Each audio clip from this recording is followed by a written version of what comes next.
The news in detail. Prime Minister Narendra Modi has said that the biggest achievement of the Parliament over the last 75 years has been the ever-growing trust of people on it.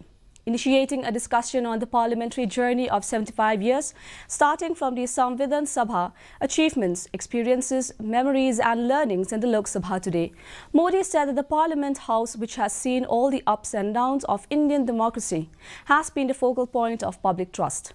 He said the achievements of Indians are being discussed everywhere, and this is the result of united efforts during the 75 years of the history of the country's parliament. करूंगा कि अपने जीवन के ऐसे मधुर यादों को यहाँ हम जरूर व्यक्त करें ताकि देश तक पहुँचे कि सचमुच में ये हमारा सदन, ये हमारे जनप्रतिनिधियों की गतिविधि सच्चे अर्थ में देश को समर्पित है, इसका भाव लोगों के तक पहुँचे। इसी एक अपेक्षा के साथ मैं फिर एक बार इस धरती को प्रणाम करता हूँ। भारत के मंदिरों से बनी हुई हर एक दीवार के हर एक ईंटे को प्रणाम करता हूँ और पिछले 75 साल में भारत के लोकतंत्र को नया सामर्थ्य शक्ति देने वाले हर गुंज को, उस नाद ब्रह्म को नमन करते हुए मेरी वाणी को विराम कर देता हूँ। बहुत बहुत धन्यवाद।